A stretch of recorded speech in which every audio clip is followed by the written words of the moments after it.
God has blessed our church. I am so grateful for all of you. All of you that are here, those of you who are watching online, I am so grateful for you as you are part of here.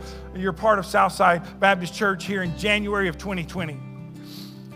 It is hard for me to believe, but in June 1st of this year will be Laura and I's 20th anniversary of being here at Southside.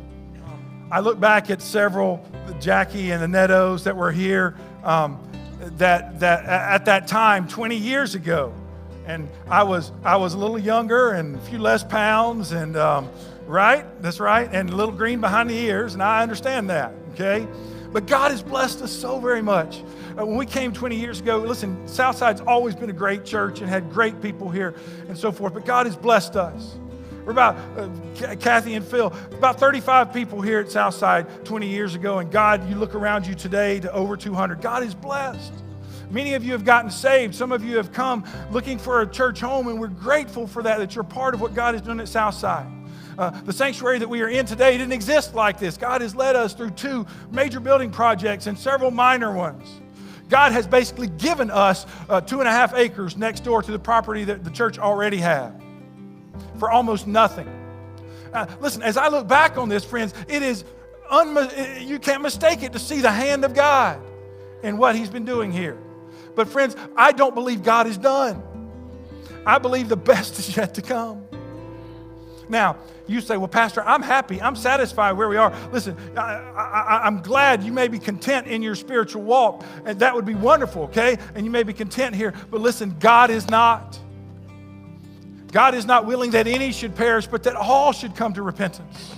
And He's called us to be His hands and His feet here in South Bend.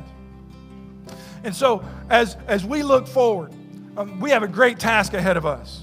If average statistics hold true for the United States, and I understand our area is somewhat different, but I believe, because the statistics I was looking at talked about evangelicals and Catholics and mainline denominations, and I believe we could shuffle some of those around, probably more Catholics in our area and less evangelicals and so forth. But according to just average statistics in the United States, 40%, at least, I should say, that's a very conservative estimate, at least 40% of those people don't even claim to be a Christian.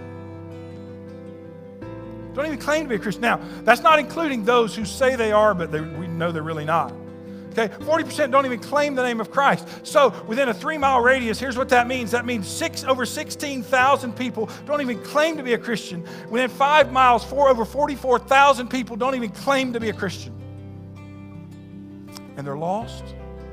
They don't know Jesus, which means, according to my Bible, that because of their sin, just like I was separated from God and headed to hell, they are as well. And if they die without Jesus, that's where they're going to spend eternity.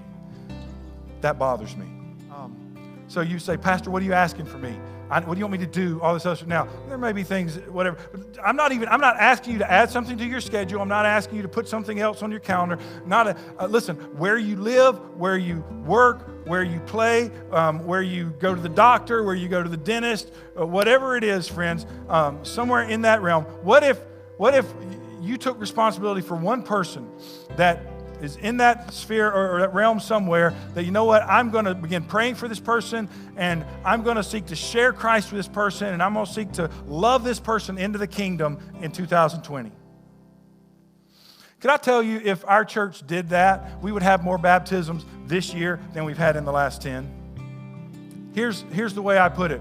I envision today, friends, when each individual in our congregation is intentional about letting God work through them to reach someone else with the gospel in the same way that someone else has reached them. That's the Vision 2020, is each one reach one.